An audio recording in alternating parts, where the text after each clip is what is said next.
Welcome everyone to Boom Mic Banter. I am Nick. Today is our very special episode. I'm very excited. Today is Mother's Day for anyone who doesn't know how to look at a calendar, or for anybody that's listening to this on a completely different day. I'm not going to number this episode, obviously, because this one's a special one. With me today is one of my personal heroes, someone I love very much to the end of time, and someone I look up to always, which would be my mom, aka Lynn Montemurno. How the hell you doing, Mom? I'm doing very well. So Glad to be here. Yeah, I know. So I know. So you've been a very dedicated fan. You've been listening. Yes, I have. Every very venture. Supportive. Very and even before what's it called? Even before I did this one, you listened to all my previous stuff. Yes. Before, which I was super appreciative of. So how would you rate this Mother's Day? Do you think I treated you well? I think you treated me very well. Yes. Biggest thing on Mother's Day is spending with my two sons. Yep. That's the most important thing. That was good. We had a solid dinner, played some Monopoly. Yep. We haven't done board games in a while though. Nope, we have not. Yeah, it's pretty fucked up. And you won as usual. It was close. We had a close middle ground for a little bit. True. It wasn't too bad. That is true. And Tony was talkative. That's yes. the most important part. Yes. Tony was shooting the shit. Usually he lets us fucking just rant and scream. We didn't have a big screaming match this time. Usually there's like a Jesus Christ or some shit. We didn't have a big one this time. It was actually pretty mellow. Yes. That's funny. So this whole thing's fucking ridiculous. So I told you about this, like, I think I'm trying to think the timeline wise. What was this, like 2 weeks ago? Probably? Maybe even longer. Yeah, longer, because you just said, hey, I'd like to, you know. I think, let's say I brought this up to you like mid-March. Right. Right? Yeah, so easy. Yeah, because I even right when I started the podcast, I remember I was talking, like, I was keeping you updated on shit, and then I was like, I want to definitely get this going. Right. But what I thought would be a very fucking different. I mean, I'd love to keep talking about Monopoly for an hour, but but yeah, like a lot of fucking shit hit us very quickly in the midst of it's been like 3 weeks now. Yeah, April 17th to be exact. Yeah, and I was about to say, so you're always fucking on point with the days. So let's just dive in if fucking you're okay with that. Yep, so absolutely. You went to the doctor when? Like, when was the first time you actually went to the doctor? First time I went to the doctor's is April 18th. Mm-hmm. Next time I went to the doctor's was April 29th for a mammogram and a sonogram. And was kind of indicated at that point that some bad stuff might be going on. Yeah. Further testing is needed, like a biopsy. Mm-hmm. Went the following Tuesday for a biopsy, and that takes us to last Tuesday, which you were very nice enough to come with me. Absolutely, of course. And yeah, the hammer came down, and I found out that I have breast cancer. Mm-hmm. Which, I mean, even on top of everything, what's more frustrating, I feel like, especially for people like you and me, like, this isn't even, I know for some people that's like rupturing just even that, hearing that word in general, but you and me have been veterans for a bunch of shit. I mean, like, you know, I obviously dealt with it, and you obviously dealt with it with Dad. You know what I mean? Right. And then even on top of it, both your parents. Right. You know, and John, like, yeah. You know, like my uncle, your brother. So I've been a spectator to the whole thing. Yeah, Jesus Christ. I haven't been 15 fucking I haven't times. been a player in it, so you also have been a spectator. Yeah. So of course, at a very young age with your dad. Yeah. Me being like 26 and 28 with my mom with and your dad. Parents, yeah. So and how fast was that again between both your parents? Yeah, my mom was 1985. My dad was 1987. Jesus I think Christ. They were like 21 months apart. Yeah. What the fuck? Yeah, Jesus 21 months Christ. apart, and like you that said, was nuts. Yeah, both fast. My mom was like diagnosed 3 months out. Yeah. And then my dad was 30 days. Well, it's even nuts too with when we were doing the whole thing with Dad, because we dealt with that intensely for 2 years. And right. I mean, and that's what was even crazier, because I think that just goes to show, I mean, of course, that one was even still stage 4. But, like, right. we were dealing with so much shit, and it's just crazy, though, to think how much different. I mean, of course, the cancer was totally different, so that's a whole different realm. But, like, on top of it, I just feel like medicine at least advanced that much, because Dad at least had 2 years of fighting chance Oh, sure. As opposed to both your parents. Now, of course, Sure. very different circumstances. Yes. You know, but just like, goddamn. Because it's not like dad, at least, I don't know about your parents, but it's not, I mean, dad wasn't going to the doctor, like... Right. Dad wasn't going fucking regularly, you know what I mean? But another, you know, like another thing with Daddy had shoulder pain, and we were in the process of moving, so he just thought he hurt his shoulder. Yeah, exactly. Well, and also, I mean, Dad... We had no other symptoms that even went with that type of cancer, like night sweats and all this other stuff. Mm-hmm. So he just went shoulder pain. We're packing up the house, moving to Florida. Yep. And he's already down there. Yeah, that was... He left in May. In the middle of we're fucking still in, you know, PA. We're just trying to pack it all up. Well, the timing for that too couldn't have been worse. Oh my God! It was literally he got the dream job, and then we had to fucking flip. We had to flip like literally. And as everything. a matter of fact, he found out he had cancer on my birthday in Florida. Yeah. Oh, Jesus fucking Christ! You can't rate this shit. So. Yeah. It's fucking absurd. So yeah, so we're going through it again, which is fucking awesome. Just can't think of anything else I'd like to do right now. Yeah, it's just fucking nuts. It's like coming up on a milestone birthday. I'm gonna be 60 in June, and I don't know why this shit can't wait until I'm 71. That's what was so fucking fun. Like that's one of the fucking derpiest things I remember we were talking about. That's been your mantra too. Of like, I just wanted 60. I just wanted 60. Yeah, we've been through enough. Yeah. I mean, like, yeah, hey, this whole thing's gonna be a battle, but I mean, you know, there's ups and downs, and you know, we're still playing it by ear. And I think the most important thing is that we both know that there's never been a plan. Yeah, exactly. So what we're doing is we're just you just got to run with it. We're trying to create the plan and run with it. Yeah, I think one of the biggest takeaways, like at least going through the process, like not the aftermath, but like going through the process is just like you can't plan anything, and you just have to like every curveball they're gonna hit you. Yeah. The only thing you can prep for is to get hit the hardest. Like that's the only thing you can prep for is like what's the fucking worst, and even take this terrible scenario out of the equation. I think you and me are just definitely more like, I mean, in general, like just in life, like what the fuck is the worst thing that's gonna happen to me this fucking morning? Because you don't want to be blindsided. You want to just be totally prepared. Yeah, exactly. So you have to think the worst and then back yourself down. Well, that happens for me at like work and shit all the time too. Of just like what? Because I mean, like I'm in retail, and obviously you know that before. And I think even when I first got the first little sit down with the doctor after the ultrasound and stuff, and I shared that news with you, we already were in mode.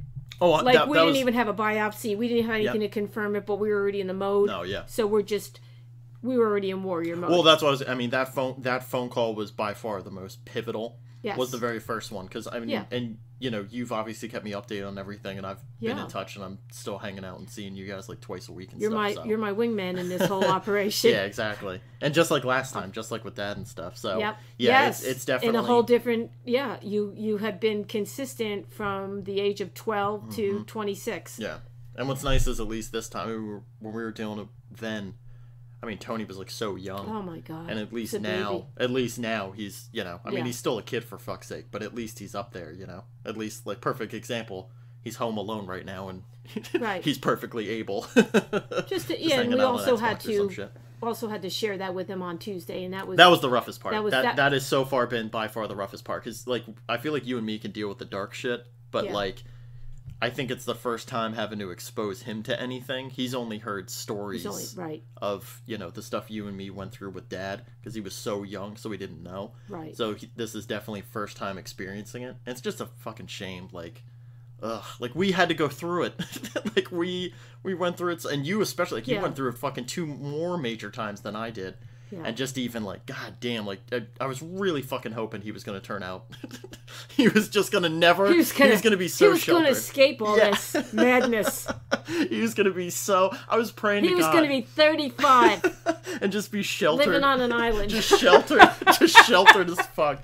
We were gonna be the fucking crazy ones who have the fucking war torn stories, walking around like with our neurotic self, waiting for the other goddamn shoe to drop. Yeah, exactly. We're the ones who are always fucking prepped, but I don't know. I think so far, I mean, it's still really early, but I mean, I think he's handling it well, and I think we're also putting on a brave face, you know? I think the conversation we had with him that day, especially with you being there, I think it was so important that we were there as a family. Oh, yeah. And that he knew like we were going to do everything we could to keep his life as normal as possible. Yeah, 100%.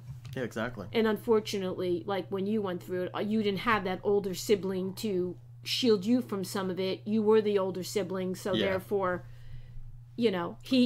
he is blessed in a lot of ways because he has you, and you have gone through something like this. Mm-hmm. So yeah, that's true. Yeah.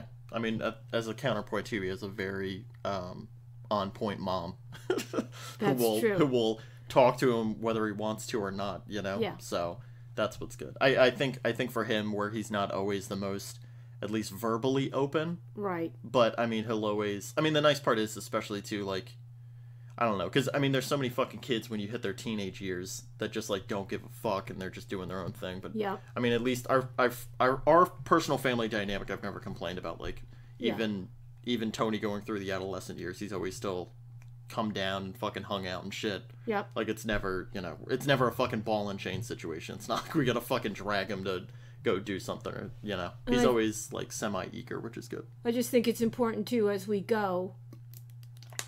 Like, we're going to know, especially you're going to, thank God I have you, because we're going to be able to tell, like, when he's overloaded, and then we can back it down. Yeah. Like, different things that are going to be coming up, like, tomorrow's a big day. Yep. Meeting with the surgeon, finding out, how this thing is going to play out. Yep. And then, and then we might have to piecemeal information to him, not to overwhelm him. Yeah, exactly. Yeah, we got to play it delicately. I mean, that's the thing. We're going to definitely be open, but you got to ride the line of, like, what fucking potential terror as opposed to the truth, And I think when he's out of school, too, because right now he's got, a little bit on his plate with school, and I think he's about to go into high school. Exactly. That's a whole other can of worms, too, for him, so. So I'm hoping, we can make it to the summer where, I'm home, he's home, I'm recuperating, and... Yep. And that's the other thing too. I mean, like, we definitely got that with Dad. It's not as bad. Right. It's not as bad as Dad in the sense of, like, we don't have, like, one thing that we got frustrated about the last time that you and me went together to get your results and stuff was, like, they don't plan, like, that's the wrong word to say. It's not that they don't have a plan. It's like each specialist can only get so far in the fucking track. Yeah. Because, like, for us, I think I was even thinking about that. Like, more so, because I know you and me have been both complaining about it, but, like, one thing I find so funny is I think because we were so used to everything, and we played the game, so we're like, yeah, we know what's going to happen. We know fucking next step. We know how chemo works. We know what the fuck that does and all this shit. Right. So we're so ready that we're like, just fucking tell us what's up. And they were like, no, it's we can just say that you have cancer. You have to talk to the surgeon for this, and you have to talk to the individual person to go to step B. And, like, the whole time you just want to fucking throw a book out the window and fucking... Yeah, the surgeon will then say if you need an oncologist, or you might not need an oncologist until after surgery. Yeah, and then it's... And we were expecting to go in there Tuesday and get the whole layout. It would have been nice. I think... Because from, April 18th... Mm-hmm. To now we're, almost in the middle of May. Yeah, exactly. We've kind of been on in limbo. Yeah, well, and that's the other thing. Well, but they're piecemealing us information, and we're just like. And what's we just want it, done and out of me, and then everybody we can take that breath, and then whatever they throw at us for kind of treatment, then we're going to worry about that in 2 to 3 weeks after surgery. Well, and the other thing too, like, what's almost more annoying about this is because it's particularly, like, breast cancer, and I mean, even the doctors told us, like, it's not a life-threatening, quote unquote, is what they said. It's not it's not an emergency. An emergency. It's not like an imminent impulse situation, which is, like, kind of funny to think about, but also that's what's more frustrating for people like you and me, because, like, the last thing we need is time. Yeah, like, time is the worst. Like, time. The in-between time. I'm wishing my life away right now, faster than the disease. So... I'm going to spin the damn calendar. So, God damn it, where's Tuesday? And I think that's fucking us up more because if it was any other type of cancer, they probably would have been like... No, you're gonna talk to surgery tomorrow, and we're gonna fucking we're cutting you 4 days. Like they would have had to at least give you a heads up. I think because it's like Which is good. I mean, like, that's what's so fucked up about this whole thing. Because I know for you and me, like, we just want to get to the next fucking ball to hit, you know? Yes. And it's just, it's that waiting time of waiting for the fucking games in between that just make us want to fucking go insane. And I think from me, and probably a little bit from you, but we know what this disease can do. Mm-hmm. And we know it has a mind of its own, and it can fucking hop and skip and do whatever it wants to do. So every day that it's in me that I'm aware of it, I'm thinking it's doing ping pong ball and it's fucking moving and around. I got an ache in my back and go, oh my god, it's in my rib cage. Ugh! Yeah. So the stress alone, if the cancer doesn't kill me, the fucking stress is going to kill me. That's what I was just going to say. Fucking stress is going to just put me in ICU with a goddamn coronary. It's so funny because I was trying to look up stuff, but I couldn't find anything. I couldn't find nearly enough information for it to be conclusive. But like, it is just really nuts to. I would love to see like a type of like graph or chart of like the minute people have cancer and like their life expectancy and where they think they're at and their mental stress, and then like the minute they get fucking diagnosed, and like at any stage, any type, I would love to just see like there's got to be something, but I tried looking up a lot of stuff, I couldn't find anything like that really stuck. But it's just got to be nuts because I mean, like, listen, and I mean, this has got to be so much different for you now because this is so different from spectating. Like, I'm still back in the same seat of spectating, so for me, but of course, definitely very different. Right. Like, very different. I mean, I'm so much. This isn't any more of so much like, oh my god, I have no idea what the fuck's happening, as opposed to like, I know what's going down. Let's go at it, you know. Right. So that's like definitely a lot different, but exactly. But yeah, I mean, for you to be now like, you know, in the fucking hot seat now, like mainstay, that's definitely going to be interesting. It's always like there's always the unknown. You just don't know what they're going to tell you, what they're going to suggest. Yeah, exactly. And so you go for worst case scenario. Oh, 100. Well, no, that's what I'm saying. And then that's you and me naturally. I know some. And I'm not saying worst case scenario like I'm dying in 3 months. I'm talking about what treatment what surgery they're going to recommend, what treatment they're going to recommend, how's that's going to affect my everyday life. Yep, exactly. Because again, which we've also, you know, did our WebMD and our little internet doctorate. Yeah, we did a lot. We do know the success rate on this cancer, thank God, super high. Is super high. Oh, and they did tell you too that it was that one number, the right? most on top of it, it's the most common type of breast cancer as well, which is really good. I mean, yet again, I'm already so tired of saying that. I've told a couple people about it, but like. The most frustrating thing is, like, it's the most common type. Like, it's great. I mean, it's still literally the worst thing you could get in the fucking world. But, like, at least it's the best one of the worst. Like, I just even hate that concept. I just read today, and maybe we can look into this. Like I said, you're better at the internet and surfing and finding stuff. But they said 1 in 8 women will be diagnosed with breast cancer. Breast cancer, yeah. Can you believe that? No, it's 100%. 1 in 8 women. I'm thinking like, holy. Yeah, female-related cancer is like, if I'm not, I'm definitely going to fuck up this number. But the last time I looked it up, it was like, I mean, triple the rate of any other type of cancer. I wonder why that is. It's something. I have no, I mean, first of all, I'm a generic white male, so that's already completely out of my wheelhouse. But like on top of it, look at me, I'm a woman, and it's out of my wheelhouse. But when I read that 1 in 8 women, I went, it's common. Wow. Yeah, it's common. Yeah. Wow. And I mean, even you were saying at work though too. Didn't somebody else go through it too? Quite a few people. Yeah. And as of 2013, they came up with this, you know, 3D digital mammogram, which is starting. You know, I'm hoping those numbers will go like 1 out of 30 because this is for women that can get and they can catch breast cancer so much sooner than a regular mammogram. Yeah. So this 3D image, you know, and every day that we go by.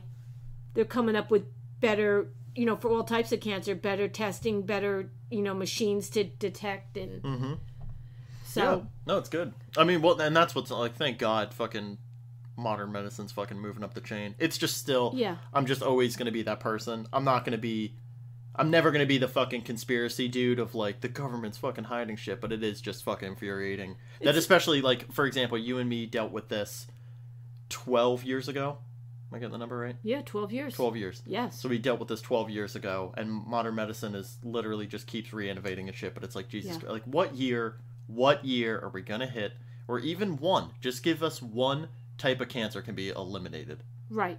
One, I'm not asking for everything. I'm not asking for I'm with you. I'm not asking for the cure for the common cold, which is still just still fucking up in the air. And listen, I mean, of course, you can go over 36 things in the medical field needs to keep their business running and shit, and there's a whole rabbit hole that I don't want to go down. Right. But it is just fucking infuriating, especially like you think about that stuff, and I don't know, like I'm not a person that dives in documentaries and shit, because each one has its own fucking agenda and perspective and everything else, but it is just fucking infuriating sometimes, like, especially when you're in it. Like, you can watch shit of, like, oh man, this fucking oil company's, like, super fucked up, but you're not thinking about it until you're the one fucking paying the fee. Like, you know what I mean? Right. So, like, you know, yet again, when I thought about this when Dad was going through it, but, like, especially even now, like, I just go back to that of, like, god damn it, like, you have 36 fucking innovations, and you just can't have one better method of preventative. You know, they have one more alert, like you just said. They have the 3D modeling, and they've probably done, I mean, Jesus Christ, yet again, breast cancer has been both completely out of our wheelhouse based on the cancer we've been used to. So obviously, I mean, like, probably every 5 years they keep doing stuff. Well, you would just hope they would come up with, like, everybody once a year gets an entire body scan. Yeah, just something. Every person's entitled to that through their health care, and that they could catch things at such a small thing where it doesn't travel. Yeah. Well, and that's the biggest... And I'm not saying you're going to cure it, but at least it could cut down, you know, like you said, what we saw with Dad, so much suffering, and when it gets out of control, no matter how much chemo and shit, they can't get ahead of it. Yeah, that's all I'm saying. And it's, you know, and I mean, Dad was even, the minute Dad got checked in, we were on borrowed time. So the fact he did technically, I mean, he fought it off. He was cancer-free at one point. Yeah, very briefly. Very briefly. Oh my God, extremely so briefly. Extremely brief. It was between... And that gives you that... Yeah. Oh my God, the window. That friggin' false hope. Well, and that's and then I brought that up to your dad, and I'm all doing my rah-rah, cheer, and he goes, talk to me in 5 years. Yeah, exactly. And then sure enough, and then, And because once you have it... That's what happened. You feel like it's a lifelong sentence. Yeah, exactly. Well, and then you're gonna be... I think they can take it out of you, but you always feel like... Well, you're gonna be paranoid. There's, like, even when they took Daddy's out. Yeah. And not knowing what I know now, you always know there's cells left behind. There's microscopic, and that's the part I hate. They can't. They can go in there. Yep. But they can't stop these cells from just floating around in there and doing their thing and traveling. But at least, I mean, like, at least there's frequent checkups and stuff. So there's at least like that. Listen, they're in that area that I'm going through. They seem to have really really honed in and really tried to do their best to. I've seen so much success. I mean, I can't tell you how many women I know that have had breast cancer that are still alive. That's what I'm saying.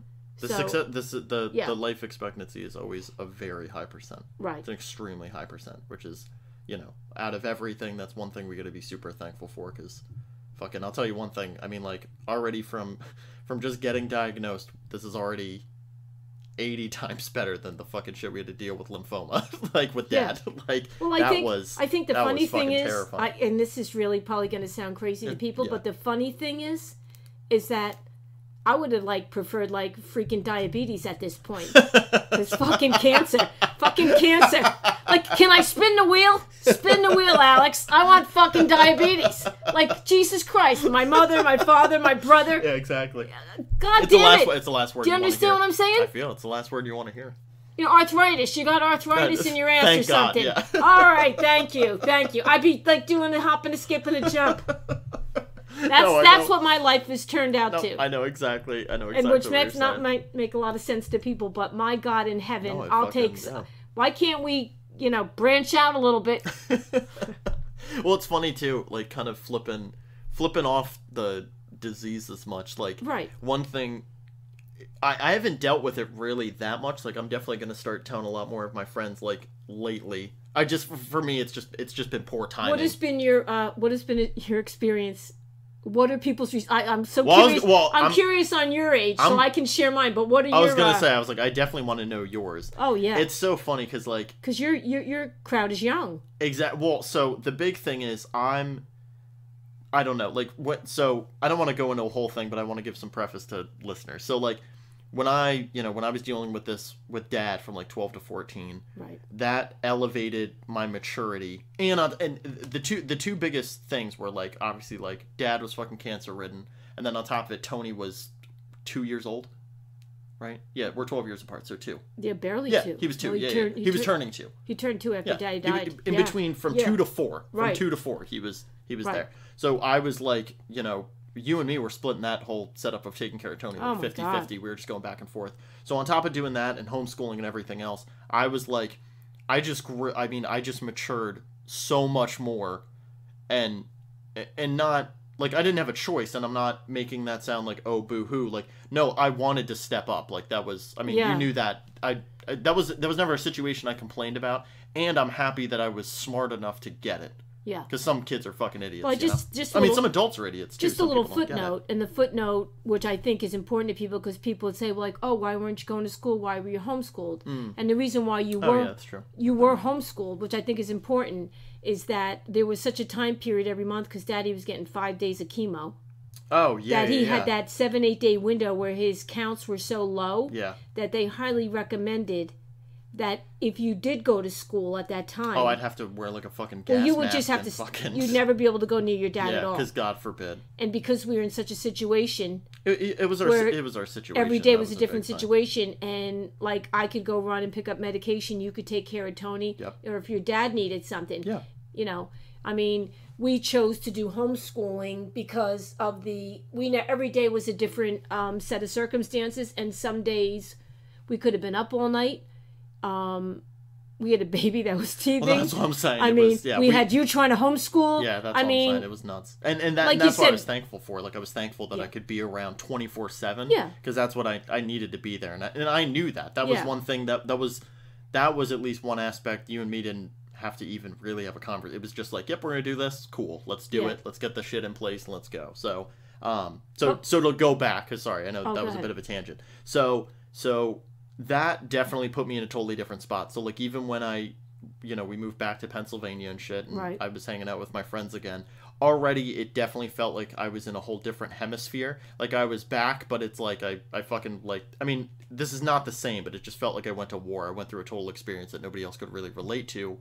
And so it's very interesting. So when I talk about it now with people, like, so cut to the question that you just asked. So when I talk to people now, it's still, I mean, like, even though for me, it's been like 12 years and it's been a thing that I still process and get caught up with all the time. right. It'll still trip us both up all Oh the time. my God! It always creeps in. you know? Exactly. And it's just something you learn to carry with. So, like, on top of that, it's just, okay, there's just another, for me, it's like there's another big rock in the backpack.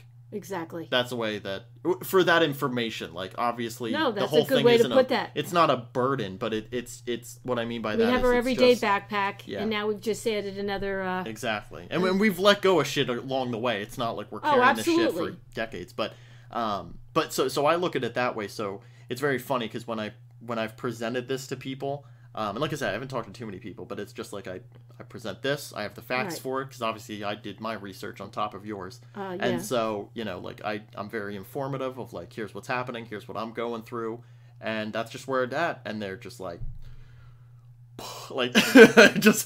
they really just don't have anything. They're just like, wow, you seem really, I mean, they look 30 times more distraught than I am. Like, they're just like, you seem really put together. I And find I'm like, myself yeah. comforting other people. Yeah, exactly. And that's what I felt like we did. I'm not trying to reflect it all the time, but I feel like that's what also we did with Dad. I mean, when we got hit with Dad, it was a lot of people didn't understand. A lot of people weren't, and that's a whole nother thing too of, like, right now, yeah, like right now we're fine. And obviously I'm listen, in a perfect fucking world, this is exactly how difficult it is for the rest of your journey. In a perfect world, right? Right. Perfect Right. perfect thing. Exactly. But the thing that some people I feel like don't think of, or like when they hear it, they just think, oh, there's like one bad moment. But no, it's a long drawn out process that's a day-to-day battle. Right. And like, so that's going to be, and that's the thing I've been trying to, like, insight on people of, like, there might be 3 weeks I'm fucking totally fine. But there Right. might be 2 days where, first of all, we get, like, the worst news, or something gets complicated. Right. Or you just one of those days fucking hits you like a brick. Like, Right. it might not even be a complication, just fucking, God forbid, something Yeah. happens. So that's the thing that I've been, I even told one of my coworkers, and I was like, hey, and I mean, they're a friend of mine too. It wasn't like just a purely business thing. But I was just giving them a heads up, and I was like, yeah, I was like, so just a heads up, I'm kind of playing freelance here with what the fuck is going on, whenever they give us the news and whatever the fuck we got to schedule. So it's one of those things of like, I'm just giving them a heads up of like, yeah, so most of the time it's going to be okay, and I'm used to it, and I'm going to get through it. But at the same time, there might be some days where like I just have to call and be like, yep, can't, nope. Yeah. Just like, nope. How have people you've been telling been taking it? Interesting. Interesting. Like some people, they automatically go to the, the golden spot ticket. Oh, everybody gets, you'll be fine. My father had cancer 14 times and he's 87. Yep. He's right. And I go, and I think the most important thing is, and I think I've learned that with Daddy, is that you can't compare. Like if Sam has, or Mary has breast cancer, and Lynn has breast cancer, and Susie has breast cancer. Oh, it's all different.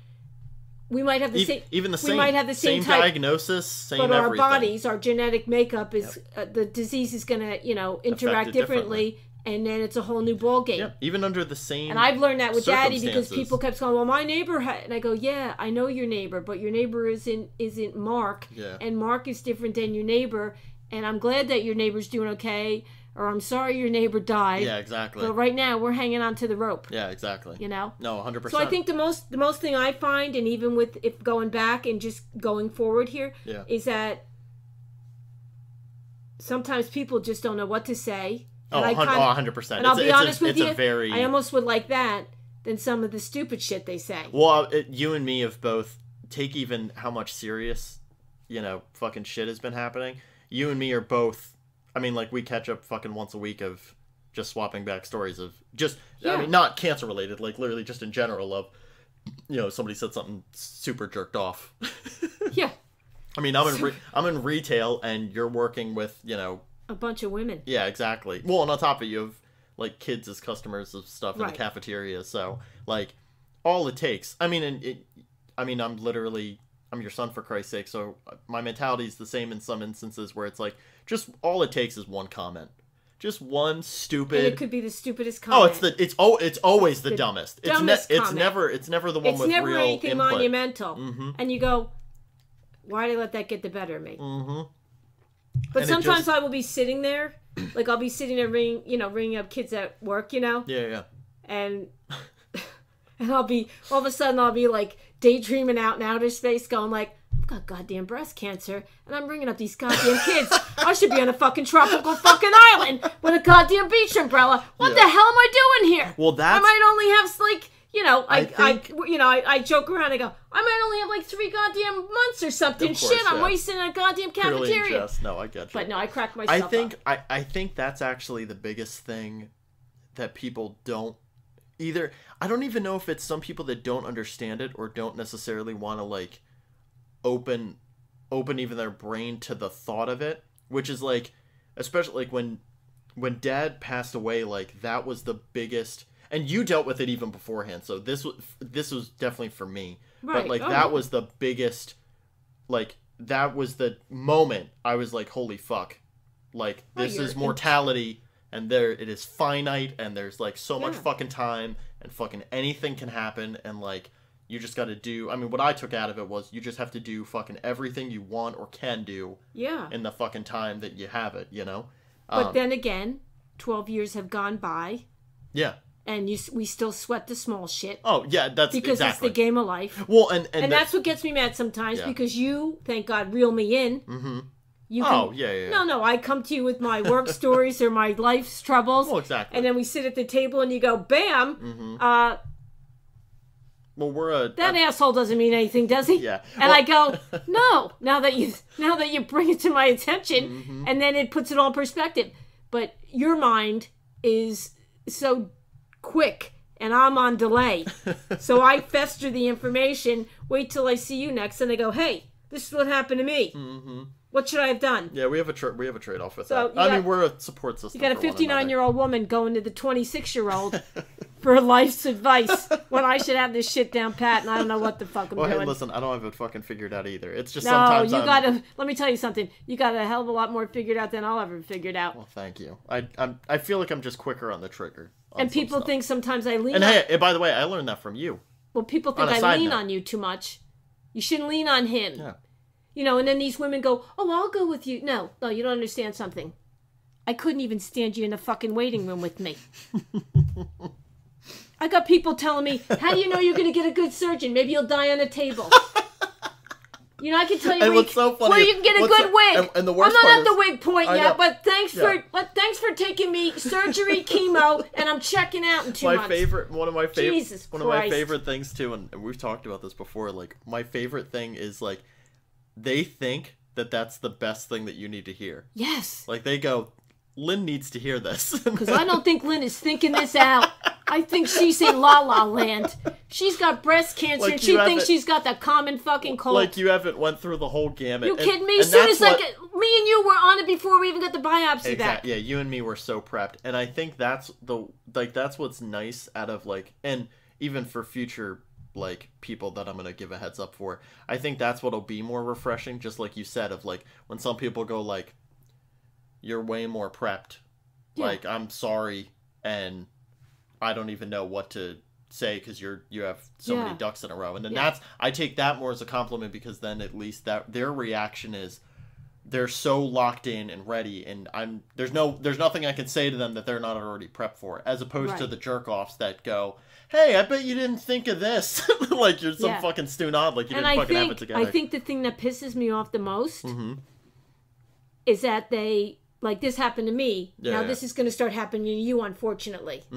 Because you lost your dad to cancer. Oh, yeah. Now your mom has cancer. And they go, oh, Jesus, nothing else can happen to you, Nick. Yeah, exactly. As a truck come by and rip your goddamn head off. They just think, no, there's no plan, boys and girls. But it's one of two, though. You could flip that coin the other way. They go, well, both your parents had cancer, so you should probably get checked. You're a goner. How old are you? 26. Shit, you're going down. Jesus, yeah, exactly. How old was your dad minus your mom? Oh, shit, you're going down. Yeah, exactly. Like, it's that. I haven't gotten those yet, but I'm already... That's exactly why. That's what's so funny. Or you get the flip side. Thank God it's fucking him and not me dealing with it. Because people do that. When I was pregnant at 45, just to throw a quick thing in there. Yeah, Jesus. Women came up to me and said, glad it's you and not me. So what do you do with that? Well, thank you very much for your input. Like, you know what's really funny? When I didn't know I asked you for your opinion, but you always said that at the grocery store, and you're going to the grocery store. I'm throwing that fun in because you always said that to me. I know. And the lady will go, oh, look at these cookies you're buying. Are these any good? I go, did I ask you your fucking opinion about my fucking cookies? And ever since you told me that, because you work in retail, every time I go on a checkout line, and then that just cascades into life. Yeah, exactly. When people give you input. Oh yeah, it's the dumbest shit. And then they're not getting the social cue that you're going, oh, thanks for that. And then they keep beating a dead horse. Well, really, like that happens to me all the time. Like, there's so many people that'll, like, I'm just ringing them up for a game or something, and then they'll just be like, oh, yeah, like this, I've been doing this thing. And I'm like, dude, I already gave you your total, dude. Like, your fucking change is in my hand. Like, please fuck off. Yeah. And I'm like making zero eye contact. I'm just, yep, nice. And I mean, they're just fucking going. Well, last week, I met up with Trudy, and it just starts fucking going. I'm just like, just fuck off, dude. It's fucking 4 people in line. I don't give a fucking rat's ass what the fuck you're talking about. You and Trudy go have a nice day. And then they'll come back. And then they come back. Oh, this is true. Oh my God. I'm like, Trudy. Fuck off. Like, Jesus Christ. Like, it's so ridiculous because, like, one funny thing, I say this all the time. So my usual pitch is going like, hey, like, welcome, like, how are you doing? And they go, hey, how are you doing? And I go, I'm sorry. I go, my thing that I always say is, can't complain.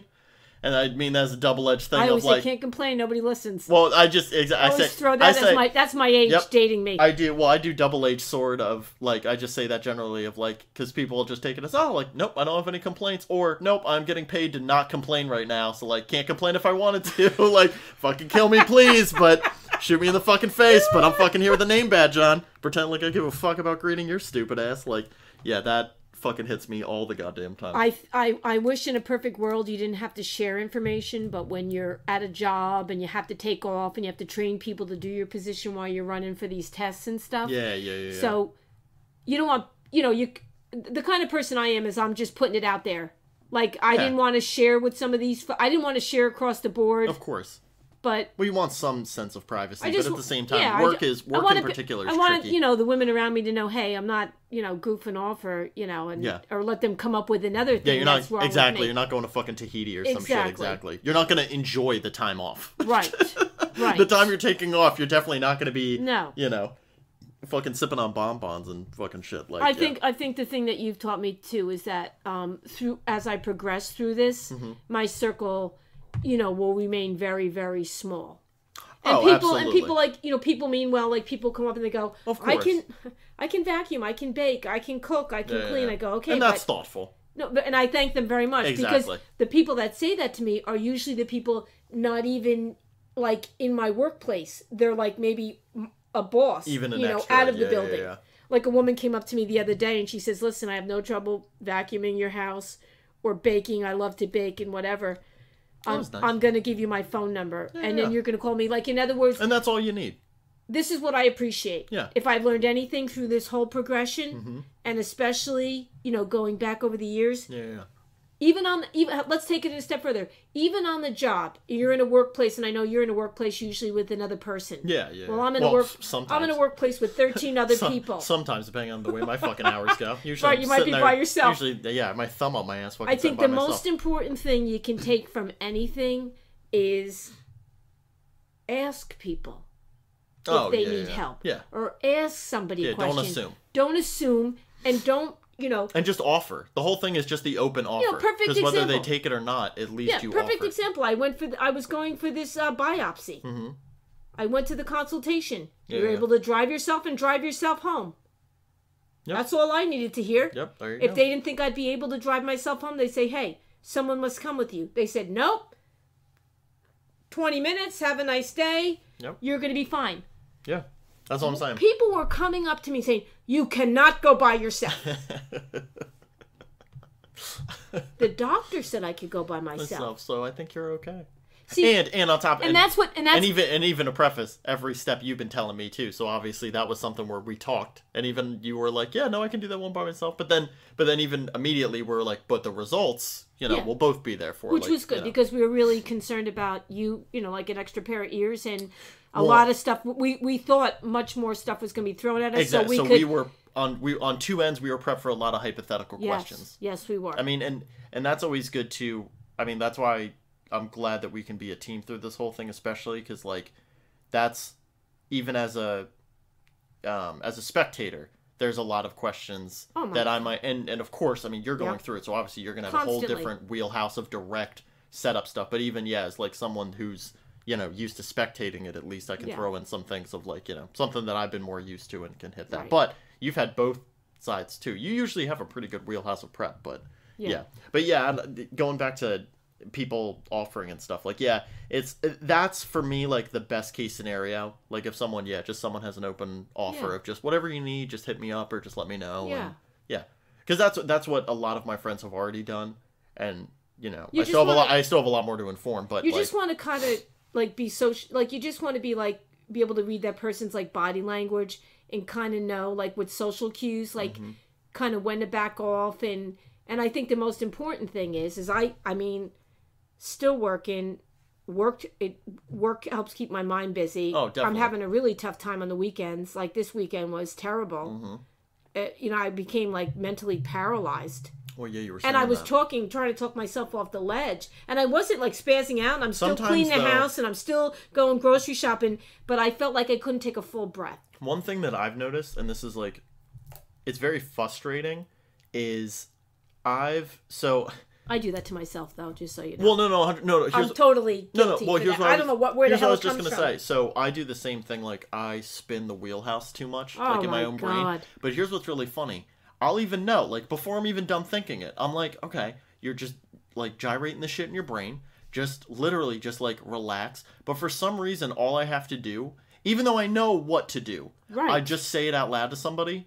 And it gets it out of it gets it out. And literally, all they're doing, they're not even saying words. Right. I'm just going and this thing, and this, and another thing. But I know I got to do this, and then I'll wrap it up. Okay, bye. They didn't even talk. I might as well have been talking to a voicemail. Right. But for some reason, and I don't even have like a direct like reason for why, but it just automatically is just like, yep. I think sometimes if you could physically put it out there, yeah, and for some reason, like, you know, I think that's why probably fucking people still writing journals and shit. It's just verbalizing it or getting that shit out there fucking helps. Yeah. Just at least so then even in your subconscious brain, you know that you somehow got it out. Right. Even if it didn't hit, like even if it didn't land, you at least poured it out of your brain for 5 fucking minutes, and that helps. Because that's my thing, like, I wrap it up so much, I get so fucking inflated. Yeah. And then I'm stressed about being stressed about the thing. That's how far I go with it. Like, I'm just pissed that I'm mad about the thing that I even gyrated in my brain, even though I know the fucking answer. Because you know better that, you know, if you don't, you got to just walk away from it mentally. Yeah, exactly. And that's what it's good to keep busy. Yo, yeah, exactly. 100%. Yeah, that's why and you got to keep humor in it. Well, and that's at least as much as you can. Like right now, I'm not in any pain. Yep. I mean, we got to take the wins. We've seen a lot of people with pain and going through get diagnosed with this that are in excruciating pain. Well, I was gonna say, yeah. So. Well, and in this particular, with breast I'm going to especially. work and I'm lifting, 30, 40 cases of milk a day. Well, you're still working. I'm still working. Too. Still working. So still doing I haven't missed a beat unless it was an appointment.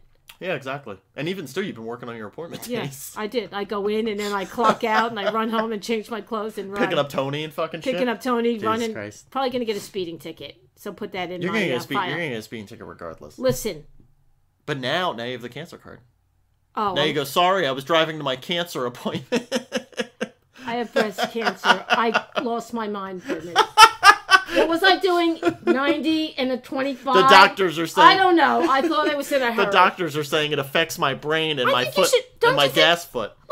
Let's take this a step further. You should get a fucking card. You should get a card. When you're fucking mentally going through this shit, star on the license plate. You should get a fucking star. A star and so go. People know to fuck off. So people know to fuck off. Don't pull that bitch over. Yeah. She's got cancer. She's got enough shit. She don't need a goddamn speeding ticket. So people know to fuck off. Well, that's why you see a lot of... Take this cancer thing a step further. Well, that's why you do see, though. I have thought about that ever since I went through it. Anytime I notice, like, a cancer ribbon on a car or something. Right. You just think about it. Sometimes, I mean, this is going to sound terrible. Most of the time I go, jerk off, you donated $5, bet you haven't gone through shit. Which is terrible, and you don't want to wish ill on fucking anybody. But you just go, like, oh, lucky fucking you, and then you get mad about it. But I've thought about that, though, too, of most people, if they're going to go through that much effort. Right. Typically, it's coming from something. You know what I mean? Right. Listen, some people are just genuinely that or nice. They like who the fuck are they? But who don't we know today that hasn't been affected by it? In some way, shape, or form, definitely. Everybody with a family member, nobody's exempt with a friend, from it. family member, something, or a grandparent, or an aunt or uncle. Exactly. I mean, forget something. it. It's some way, shape, or form. It's like the fucking common cold lately. Well, it is. Yeah, it is just fucking crazy, and it's just one of those things of it's like I mean, I'm still young, but it's still like the older I get, it's just. It's funny, though, too, because, I mean, there's so many people that I know that are relatively sheltered by it at the same time. And it's a very... Some people haven't been affected by anything, like anything. Forget about cancer. They haven't had anything. Anything. So even when you try to talk to them, it's a whole... Yeah. You almost have to, like, treat them... Like, you have to sugarcoat some things, or you gotta spoon feed some. Right. You can only spoon feed some because you know it's gonna get lost on them. And you also can't give them the real shit. Can't give them the real shit. They think, like, they already think they're in the deep end with, oh, man, I have to go to work today. That's the worst. It's like, oh, yeah, I bet. Mm-hmm. Yeah, wow, waking up at 8 a.m. must be fucking hard. Like, Jesus. Like, that's the... I think, for me being in 20s, like, I hear that sometimes, and I just laugh, because I'm like, people just don't know how good they have it. But... And what the most fucked up part is, though, is that's the beautiful part. Right. Like, I love, in a very small scope, not in general, because it's fucked up, but in a very small scope, I love hearing ignorant stuff like that. Sometimes. I've learned to look at the glass half full, because I go, man, at least someone has never had to deal with that shit. Right. And yeah, they're stupid. But, like, let them be fucking dumb. Ignorance is fucking bliss. Just fucking let them be fucking happy. It is bliss. Yeah. Like, I'm never going to be the person that's got to fucking body check somebody and be like, get this through your fucking skull. People die. Like, I don't need to fucking... I do not have that fucking jurisdiction of, trying to enforce mortality onto people, so... But also what's very funny, too, is, like, that whole setup totally changed my course for how and I think for both of us, but I don't want to speak for you, of like how that has changed the friendships I have. Like, I look at how friendships work now so much differently. Well, you said the things that I take merit in that I used to, that I care about now, are so fucking different. Like, and I mean, that comes with age too. I'm also, I mean, like, only being 26. I think I'm still just even learning how the fucking world works. Well, I mean, again, I'm going back to this because how many Dr. Phil discussions did we have in the last 12 years? Yeah, that's what I'm saying. Okay? Yeah. And you told me, I was so concerned when I moved back from Florida to Pennsylvania. Yeah. That my friends were dropping like flies after my husband died. Yeah, exactly. And I wasn't connecting the dots. And you can listen, Mom. You know, your circle doesn't have. You don't have to have 62 friends. Yeah, I've always. I mean, you know, Mom, if you got this many, you know, holding a hand up, if you got that many people. Yep. I don't know where. You know what's really funny I don't know where too? you got that from. I did. I really. I really life, came up with that. You just thought like you had to have. I think it was just. I don't know, like 20. You know, and then the big thing, another thing you educated me on is the title family. Well, yeah, that's. You said, Mom, you put a lot of credibility in the title family. They're just like every Tom, Dick, and Harry, except they're family. Yeah. And unfortunately, except for you see them more often. And unfortunately, in our scenario, we had so much disappointment by family. Yeah, there was a lot. And that was shocking to me because when all the chips fall, you just think, oh my God, they're your biggest, strongest supporters. Yeah. But when you're dealing with wife, you know, children, brothers and sisters, I'm taking your dad, for example, and mother and father, then you become, it goes mom and dad, siblings, children, meaning you and Tony, and then wife. I come last on the list because, you know, they go boop, boop, boop. Yeah, they go off blood relationship. So that was a whole can of worms. I mean, like, we don't even have to talk about that. But the whole thing is what you told me about, like, and even like it's titles in general. Like, jumping off that, like, titles in general are the big thing. I mean, we've always been very lucky in the sense, like, at least our immediate family's always been on point. Because even too, some people don't even have that. Some people, I mean, like, I've talked to so many. I mean, this is one thing that a lot more. That I can't relate to, but at least I understand it because, like a lot of outside family was pretty jerked off to us, especially at one of the most imperative times of our fucking life. Absolutely. But I do feel bad because there's a lot of people I talk to, like, now. Like, a good example, like, there's one person that I told about the whole cancer thing set up, and they knew, you know, my previous history, you know, with spectating cancer. And it's very funny because they have, like, a really shitty at-home life, like, in the sense of, like, they're living on their own, but, like, their fucking mom doesn't listen to them and their dad's pretty ignorant about shit. And it's so funny because, like, I think about that type of stuff, and that's where I can always have an even trade-off because I go, man, like, my immediate family is what fucking saved me. Like, I wouldn't be anywhere without my immediate family. So, like, same here. So it's one of those things of, like, that just has to like, I can't even imagine that just has to fucking suck that even on the closer part you can't even trust the fucking people that, you know, you're fucking spending every day with, at least out at the starting of your life. Right. And I think I can put, you know, you want to just make it a little bit lighter here, but I can take the whole Mother's Day thing. And I think the most important job I've ever had is being a mother. Yeah. Which I don't know, like, you, even though you're going through the whole process of being a parent, and of course, as soon as I became a single parent, holy shit. Oh, yeah. You think you know what it's like to be... You're watching other people, maybe divorced or something, and you go, oh, yeah. No, you have no clue. Yeah, so the weight falls hard. Yeah. You feel the real straps like we were talking about. Yeah, but I think the most important thing is that we communicate. Oh, definitely. Well, I mean, yeah. And as a parent, I think if I can convey that as a mother, I should say, not as a mother and a parent, what I can convey to everybody out there is that you got to listen to your kids. Yeah. When your kids come to you with something and they look like they're troubled or they look like they're wrestling with something, you got to be able to look at the cues. You know, as close as we are, I'm still your mother, you're my son. Oh, yeah, definitely. But, you know, I'm not trying to be your best friend. Yeah. Like, you know what I mean? No, definitely. But I still feel we have an excellent relationship because there's that boundary, but yet we can still sit and very open with one another and shit. Absolutely. And you come to me. Yeah. I can come to you with anything. You can come to me with anything. Yeah. And I think that's the most important thing I've learned over the years is just listen. Yeah, 100%. Definitely. And if you don't have, you know, like maybe, you know, good constructive criticism or you don't have something positive, because I think I got that from your father. Yeah. Positive reinforcement. Boy, does that go a long way. Oh, yeah, it's literally. And if you have to digest something, if your kid dumps something on you and you got like, you know, six days you got to process because I'm on delay. And sometimes you don't know what to say. Yeah, exactly. And I think I've learned anything. If you don't know what to say, then just shut the fuck up. Because don't fuck it up. Yeah. I mean, Well, try not to fuck it up. Well, as a parent, there's so much.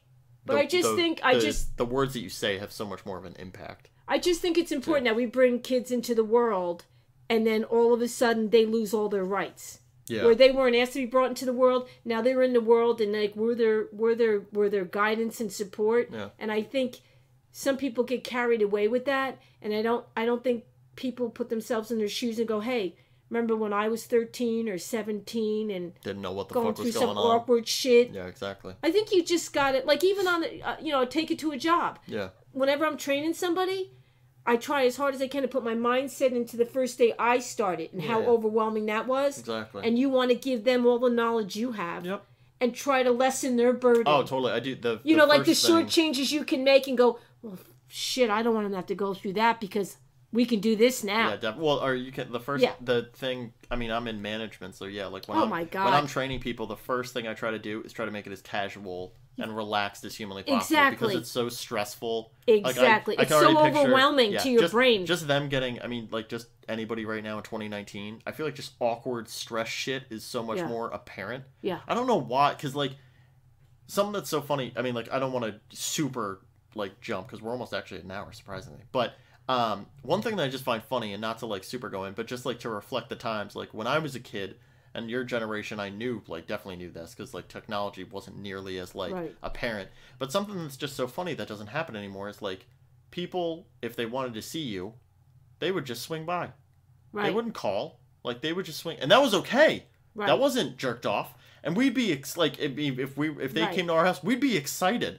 We'd be like, oh my God, Jeff just showed up. Jeff just showed up. Holy Jeff's shit, let's get something, let's get something fucking going. Let's fucking have a thing. Now when fucking somebody rings the doorbell, it's like, hey, what the fuck? You don't have a phone? You can't call? You can't fucking call me? Yeah. I got shit going on. Like everybody's. And half of the time it's me sitting on my ass watching Netflix. But I'm like, hey, I'm busy. I'm doing something.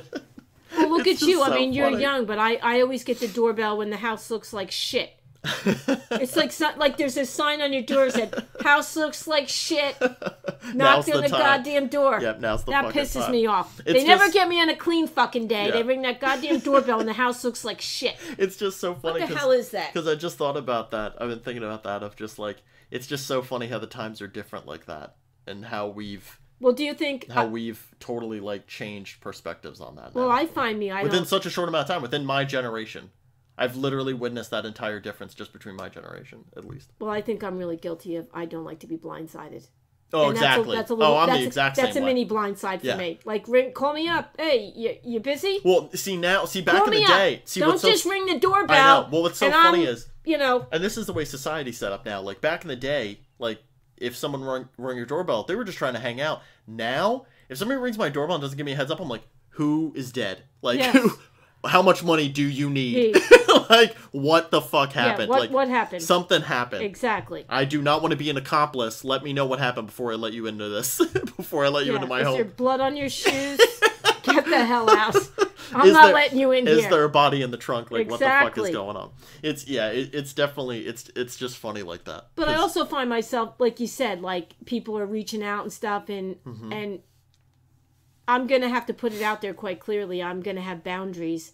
Oh, definitely. On my journey here, as the lady said, right? On your journey. As the RN. Jesus Good luck Christ. on your journey. I felt so bad for that woman, because first of all, that woman got handed your chart. Why did the RN have to I was level the gauntlet? What happened to Mr. Doctor, man? I was very confused. So you had You and me both. Well, so hold on. Never had a nurse give me results. So let's preface like that. it this way. So first you were lucky enough to have one doctor through all of your checkups and stuff at this point. Yes. Which sometimes that doesn't even happen. Yeah, with my mammogram and my ultrasound doctor, biopsy, same doctor. Yep.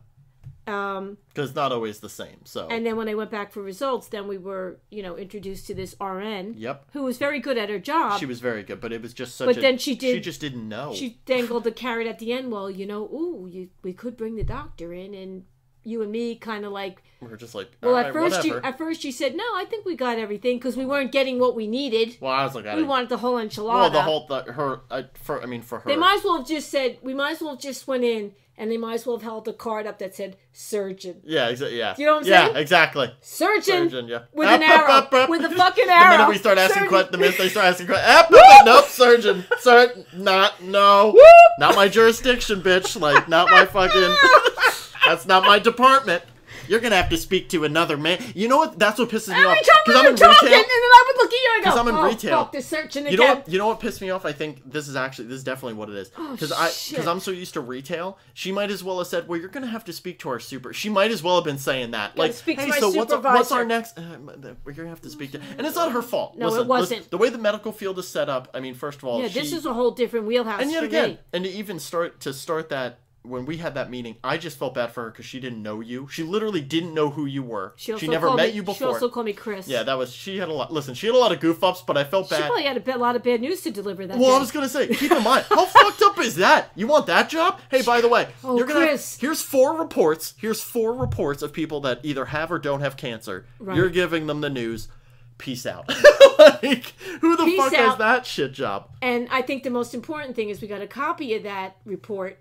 To make sure that, like, Lynn Montemurno's name was on it, and it wasn't Chris's fucking name. That was the because I would have walked out with Chris's cancer. Chris would have walked out with Lynn's thing. The funniest thing, the minute she came up to you in the lobby in the waiting room and was like, Chris, and in the back of my mind, she was. You know what? I think she was so fucking terrified. She was so nervous. And what's the best part of the whole? And also, well, by the way, she could have also had the previous person scream at her. Like, we don't know what or break down. Exactly. Yeah. Or go into the fetal position. She could have just went through 15 Maybe emotional they scooped her up and put her out the back door. She probably had to say Chris 15 times, the person losing their fucking mind. And then get a hold of yourself. And she went, shit, Lynn. Hey, what was the best part about our appointment that day?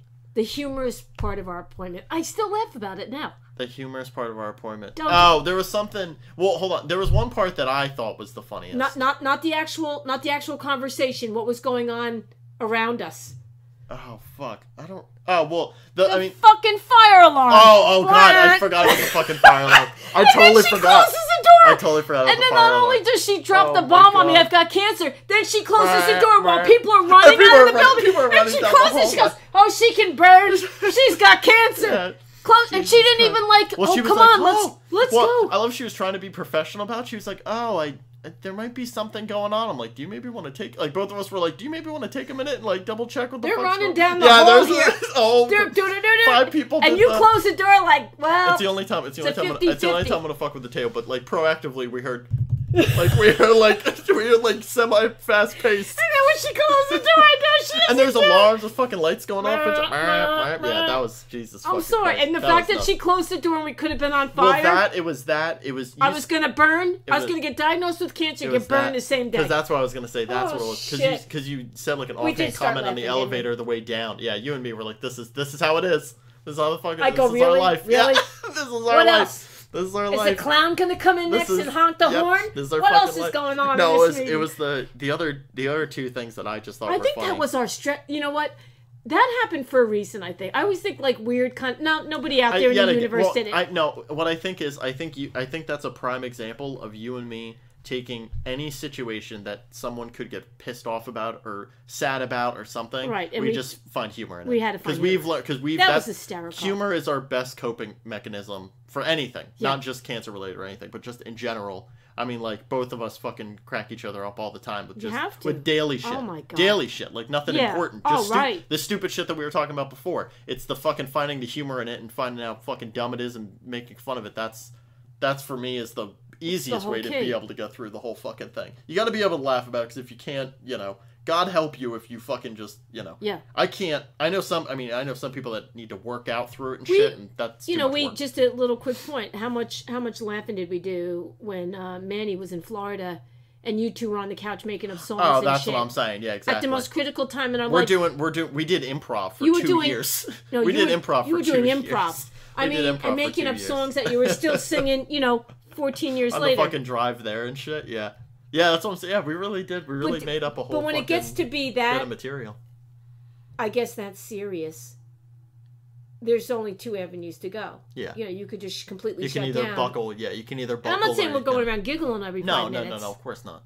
But we just know how to find humor anything in it. where you can find a little humor. I think for us, humor is the best coping mechanism because then, even if it's not something we have control of, we can at least then choose to laugh about it or find something positive in it, which shows at least then we have a sense of acknowledgement to the inability to control it. Yeah. Like, we can at least throw a proper commentary on it rather than go, either one, woe is me, what the fuck, or two, going, I can't do anything. There's nothing I can do. Like, you gotta find something about it. It's a stress reliever for me. 100%. You don't realize how much you're releasing some of that, but laughter goes a long way with me. Well, even like I was just even hanging out with. I mean, I do this all the time. Even when I hang out with friends of mine and stuff, it's just about fucking spreading laughter. It's just about getting people fucking having a good time. Yeah, and I'm not like putting it on. Like it's just drama free. You know, natural. like there's enough shit going on in the world that when you hang out with your buddies and stuff, or you're just hanging out with people, you just don't want the bullshit. Yeah, exactly. 100%. You know, because we live the bullshit every day. Let's just get out there and just... Exactly. You have to whether you work a 9 to 5 or whatever the fuck you're doing, you have to deal with some bullshit throughout the day, regardless of what the fuck you're doing. No matter what you're doing. Fucking what? 1% of people get to live the dream? And a job is a job. And everybody else is fucking pissed off and fucking dealing with shit. You just gotta remember, it's a job at the end of the day. Yeah, exactly. 100%. And like you said, try to leave it at work. Yeah, if you can. If you can. That's something Dad taught me that I've taken with me. Yeah, he said that many years ago. Thank God he told that to me. Thank God he told that to me before I started my job. You know, I'm getting better. I wasn't good about 4 years ago. Yeah, I'm getting better. It was a whole different scene too, and you had work experience too at the same time. So you're good though. You're good though. You can put it in its compartment, and you can. I have to. If I did, you're fast with that. See, I don't want to be on delay. I'd like to do it faster. Because it sucks up all my personal time. I'm a generation past you in the sense of I was lucky because I got your blueprint. Right. And all I got to do, I mean, I told you, I swear I told you this even when I was younger. When I was like 6 or 7 years old, I don't know why this came in my head at such a young age, but I literally looked at both you and Dad and I was like, what are the best traits about both of you? And I want to take both, I want to just have all the fucking good traits and I want to make sure that I'm being picky and choose because I have yet again I was very lucky. I came from a fucking happy family environment, right? You know, both you guys were married. It wasn't like there was a divorce cell because I know a lot of kids go through that. A lot of kids go through that. And that's hard. Some kids don't even have two parents right out the gate. That's very true. Some fucking just get one parent abandons or fucking a tragedy happens. You know what I mean? Like Tony Semi went through fucking that shit. Yeah. So you know, like that's where I was very lucky. So at least for me. And I was young, but I was like, I'm pretty thankful because I got a really good family set up, and I want to get the best out of I can with it. So, I mean, that's the thing. I know you look at me sometimes, it's like, how the fuck does he have it so put together sometimes? But, like, I got it from you. I got it from you, and I've built 26 years on top of what you already took, and I'm just working with that. I think too, and we always use Florida as a starting point for us. Because it was, you know, this is as real as it was going to get in our life at that time. Yep. Because for listeners, too, for anybody that doesn't know, that's where we went through. That's where we went through all of Dad's cancer. Literally, all of Dad's cancer was literally the 2 years that we were in Florida. Yeah, you can just throw anything at us, and we're gonna roll with it. Yeah, definitely. Doesn't mean we have all the answers. Yeah, no, but we're gonna roll with it, and we're not gonna put our head up our ass. Exactly. And we're just gonna do the best we can. Yeah, you gotta be aware. You have to be aware. And we know we're gonna make mistakes. But we're just going to do the best we can. Exactly. That's what it's all about. That's what it's all about. All right, Mom. So do the hokey we're pokey. We're doing the hokey pokey right now. We're going to be doing the hokey pokey for the next couple months. so let's... Jesus Christ. All right, so let's wrap it up on this note. Okay. Mom, yet again, I don't think I said this on the podcast. I've obviously told you this already, but happy Mother's Day. Thank you so much, I'm very blessed and thankful that you're my mother. And just thank you so much. And thank you for being on the podcast. I super appreciate it. Thank you for having me. This is a very big honor. Please, it's an honor. And next time, maybe let's talk about some more dumb, lighthearted shit. Yes. Maybe next time something pisses us off, we'll just have an impromptu one or something. Yes, we'll find something light and airy. Yeah. Jesus Christ. All right, love you, Ma. Love you too. For all of our listeners, as always, good evening, good night, and good luck. Goodbye, everybody.